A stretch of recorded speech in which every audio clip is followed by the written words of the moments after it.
Those who read this letter will be the most successful people today. I will be the one to provide you with knowledge, experience, and wealth. Most importantly, from this point forward, I will help you memorize the lessons of success in the shortest time possible. Share me with your friends so that together, we can become elite and build lasting wealth. If you understand this, the rest is simple. In the quiet, tree-lined suburbs of an ordinary American town, there exists a ghost, a figure of immense power and wealth that remains utterly invisible to the naked eye. Most people walk past this ghost every day without a second glance. They are looking for the flash of a red Ferrari, the glint of a Rolex, or the imposing gates of a sprawling mansion. They seek the hyper-consumers, the people who scream their status from the rooftops. But the truth is far more chilling and far more liberating. The real millionaires aren't the ones you see on television or the ones driving the luxury sedans down Main Street. The real power is hidden in plain sight. Imagine a man named Mr. Miller. He lives in a modest 3-bedroom house built in the 1970s. He wears a 10-year-old watch, drives a dull, reliable domestic truck, and shops at the local hardware store for his own home repairs. To his neighbors, he is just an average guy, perhaps even someone they pity for his lack of success. Yet, behind that unassuming facade, Mr. Miller sits on a mountain of liquid assets, a fortress of wealth that grants him absolute freedom. He is the millionaire next door, and his existence is a direct affront to the modern cult of appearances. The tragedy of the average worker is the belief that wealth is synonymous with spending. But this narrative reveals that wealth is actually what you keep, not what you show. The story deepens as we observe a contrasting figure, a high-earning surgeon living just 3 blocks away. This man, let's call him Dr. South, earns 10 times the income of Mr. Miller. His house is a cathedral of modern architecture, and his driveway is a rotating showroom of European luxury. But the air inside that house is thick with the suffocating pressure of debt. Dr. South is a underaccumulator of wealth, UAW. Every dollar that enters his bank account is immediately conscripted into the service of his image. He is trapped in a gilded cage of his own making, forced to work grueling hours just to maintain the illusion of prosperity. He believes he is wealthy because he consumes like a king, but in reality, he is one paycheck away from total collapse. The psychological intensity of this realization is staggering. While the world envies the doctor secretly envies the peace he cannot buy. The lesson here is a brutal awakening. A high income does not make you rich, it only gives you the potential to become rich. Most people fail because they confuse the goal of being wealthy with the desire to look wealthy. Real wealth is the silence of a paid-off mortgage and the security of a diversified portfolio. While the high-status lifestyle is often nothing more than a loud, desperate cry for validation, as we follow the path of the true millionaire, we discover that their secret weapon is not a genius-level IQ or a lucky inheritance, but a relentless, almost religious devotion to frugality. The archetypal millionaire is a master of the budget. They treat their personal finances with the same rigor that a CEO treats a Fortune 500 company. They track every penny, not because they are miserly, but because they respect the energy that money represents. They understand that a dollar saved today is a seed that will grow into a tree of freedom tomorrow. Mr. Miller doesn't buy a new car because he doesn't need a new car. He understands the devastating impact of depreciation. He sees a $50,000 vehicle not as a status symbol, but as $50,000 of lost investment capital that could have doubled over the next decade. This narrative of discipline is the foundation of the giant's strength. The analytical truth is that wealth is built through the boring, repetitive, and unglamorous habit of living below your means. The world tries to seduce you into believing that you deserve it now. But the millionaire knows that what they truly deserve is a life free from the chains of their lender.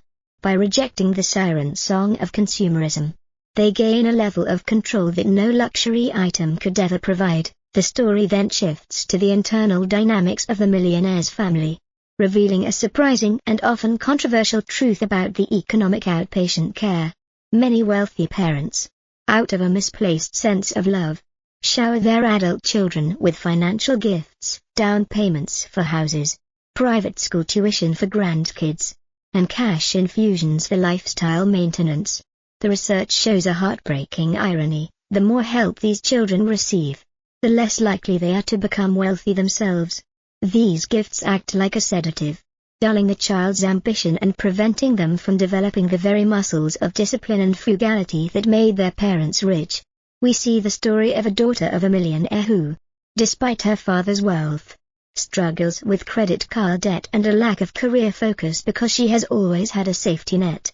She has become a financial cripple, unable to stand on her own feet because she was never allowed to experience the necessary pain of scarcity. The lesson is profound: you cannot gift someone the character required to be wealthy. True wealth is a result of struggle and self-reliance.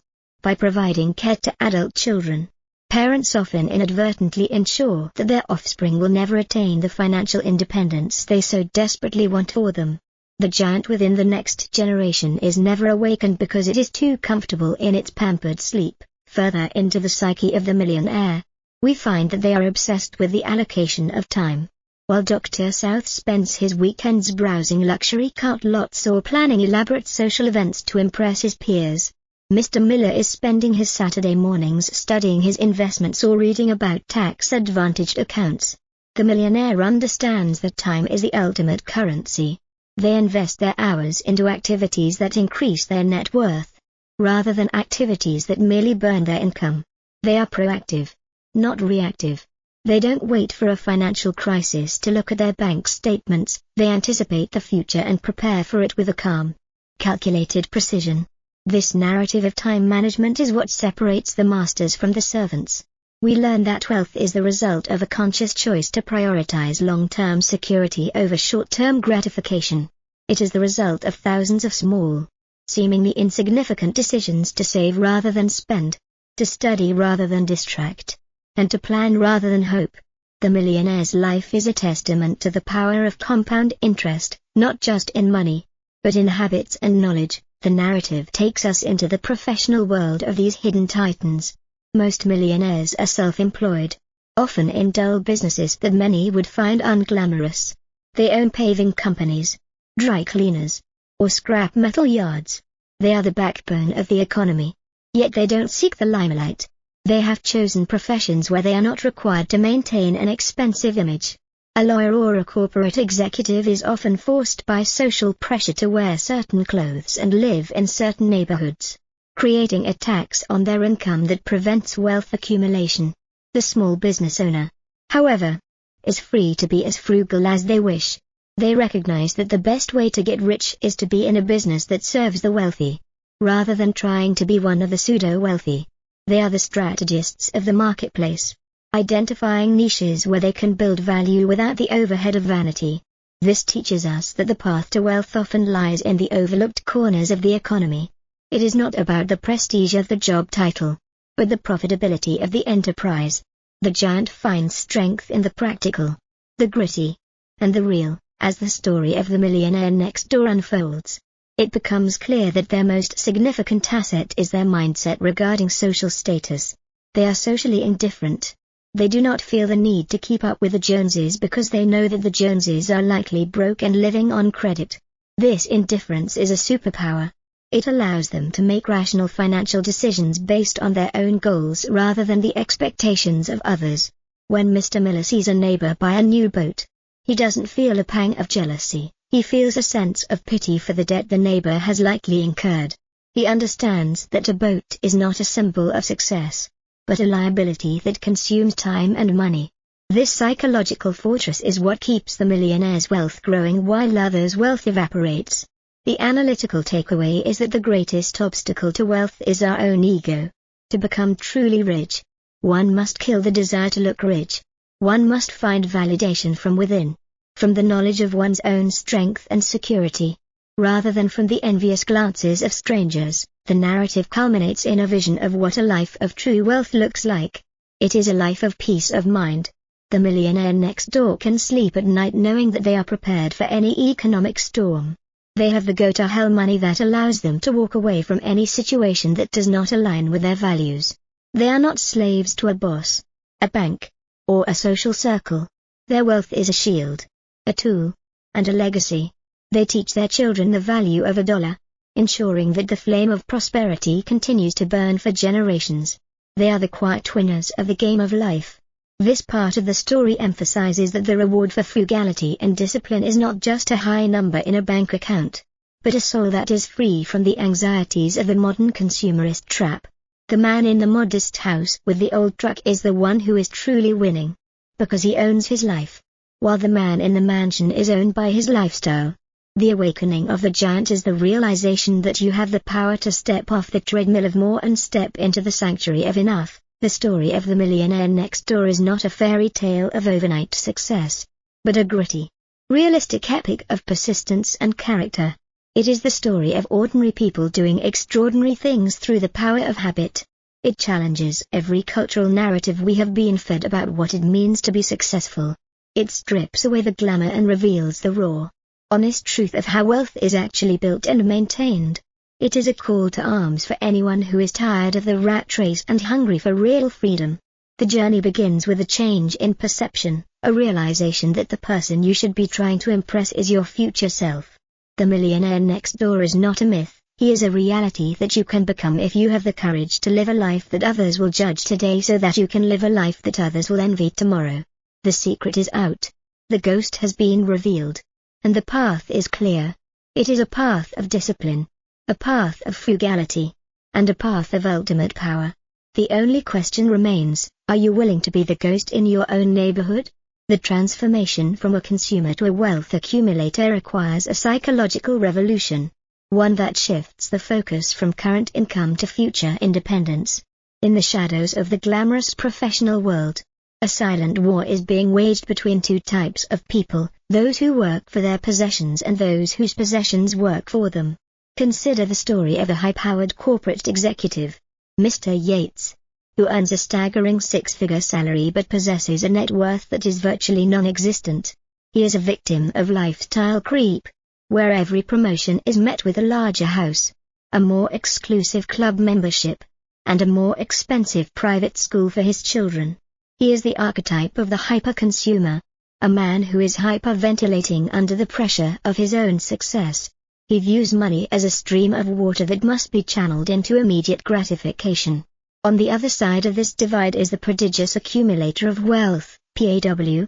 This individual might earn half of what Mr. Yates earns, but they treat every dollar as a soldier in an army destined to conquer the future. They understand that wealth is a defensive fortification. The narrative of the poor is one of patience and tactical restraint.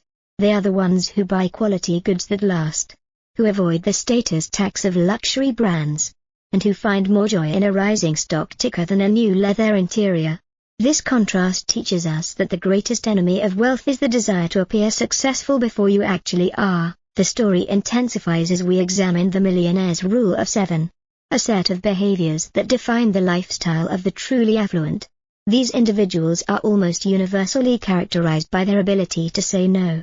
They say no to the latest technology that they don't need, they say no to the social invitations that exist only to display wealth, and they say no to the pressure of their peers to upgrade their standard of living. This resistance is not born of misery, but of a superior vision. They have a mental accounting system that prioritizes financial freedom over social approval. The storytelling follows a group of self-made millionaires who gather for a meeting. One might expect a room full of expensive suits and fine wines. Instead, the researchers found a room of men in off-the-rack clothing, drinking domestic beer and discussing the efficiency of their businesses. They are the invisible rich, people who have decoupled their self-worth from their net worth. The analytical takeaway is that social pressure is a wealth destroyer. To join the ranks of the millionaires next door, one must develop a social immunity, a psychological shield that makes the opinions of the uninformed irrelevant. If you are worried about what your neighbor thinks of your 5-year-old car, you have already lost the battle for your financial soul. A critical chapter in this narrative involves the targeting of the wealthy. The world is filled with wealth hunters, predatory salespeople, high-end retailers, and investment gurus who specialize in separating the high earner from the money. These hunters look for signs of weakness: the luxury watch, the designer handbag, the flashy dress. They know that a person who buys these things is a person who values status over substance. The millionaire next door, however, is a difficult target. Because they don't look rich, they are often ignored by the very people who would seek to drain their resources. They navigate the world in a stealth mode, allowing them to move freely and make objective decisions without the interference of those seeking a commission. This part of the story illustrates the tactical advantage of being unremarkable. By blending into the middle class, the millionaire protects their capital from the status tax and the predatory gaze of the consumerist machine. We learn that anonymity is a form of wealth protection. The less the world knows about your financial strength, the more power you actually have. The narrative then explores the family fortress, the method by which the millionaire ensures their wealth survives beyond their own lifetime. They do not raise spoiled children, they raise productive children. The story highlights a millionaire father who refuses to tell his children how much money the family actually has until they have established their own careers and proven their own financial discipline. He teaches them the art of the deal and the virtue of the budget from a young age. He knows that giving a child a large inheritance before they have learned to earn is like giving a high-performance sports car to someone who hasn't learned to drive. It will almost certainly end in a crash. The storytelling depicts the tension between the desire to provide and the need to prepare. The analytical lesson is that financial education is the most valuable inheritance you can give. A child who understands how to manage $1,000 is far more likely to successfully manage $1 million than a child who has only ever been taught how to spend it. The giant's legacy is not built on trust funds, but on the transmission of values and work ethic. As the characters in this real-world drama age, we see the divergent paths of the UAW and the poor. Dr. South, the surgeon, enters his 60s with a high income but a massive debt load and no exit strategy. He is forced to keep working, his hands perhaps shaking with the stress of a life spent on a treadmill he cannot stop. He is a wage slave in a lab coat. Meanwhile, Mr. Miller, the unassuming business owner, enters his golden years with a diversified portfolio that generates more income than he ever earned from his labor. He is the master of his time, traveling the world, often in coach, and spending time with his grandchildren, knowing that his family's future is secure for a century. The story becomes a meditation on the nature of success. Is it the flash of the moment, or the stability of the lifetime? The millionaire next door chooses the latter every single time. This segment of the narrative emphasizes that the giant within is not a burst of glory, but a slow-burning fire of consistency. The man who was boring in his 30s is the only one who is truly free in his 60s. The narrative reaches a psychological peak when it addresses the concept of relative wealth. The millionaire next door often lives in a neighborhood where they are the wealthiest person on the block, but no one knows it. This is a deliberate choice. By living in a neighborhood where the Joneses have a lower standard of living, the millionaire avoids the keeping up trap. They are the big fish in a small pond.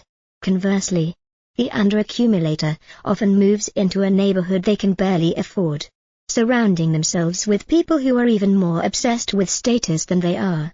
This creates a vortex of spending that makes wealth accumulation impossible. The storytelling illustrates how our environment dictates our financial destiny. We learn that to be rich, you should live in a neighborhood where people earn less than you do. This provides a psychological buffer that makes frugality easy and social competition non-existent. The giant knows that his environment is either a garden that nurtures his wealth or a desert that consumes it. Finally, the story brings us to the gifts of the millionaire. These individuals are often the most charitable members of society, but their giving is as quiet as their living. They don't need their names on buildings or plaques on walls. They give because they have the capacity to give. A capacity built through decades of discipline. Their wealth allows them to support causes they believe in without ever compromising their own security.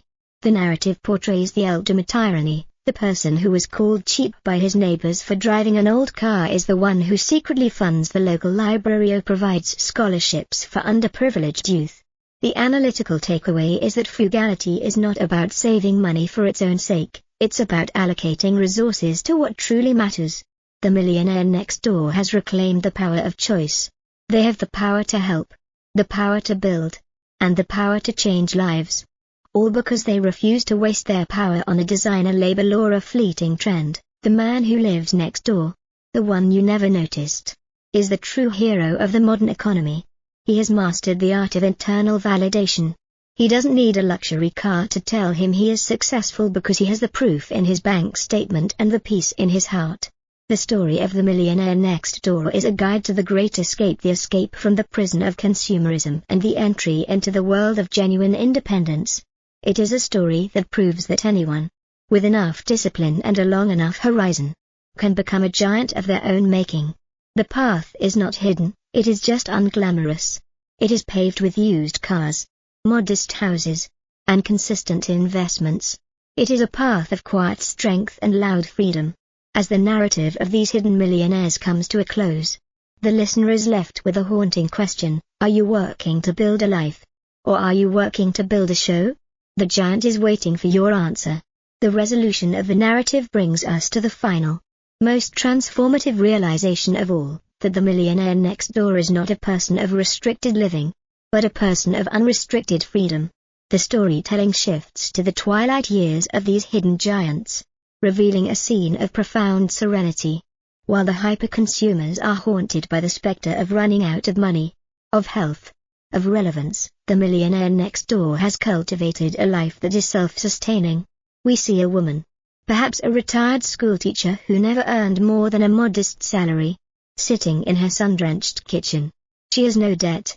Her modest pension and her massive, quiet investment portfolio provide her with a monthly income that exceeds her needs. She is the ultimate master of her own time. She is not a millionaire because she made it in a single lucky break. She is a millionaire because she chose to be one every single morning for 40 years. This is the aggressive patience of the giant. The analytical insight here is that time is the great equalizer.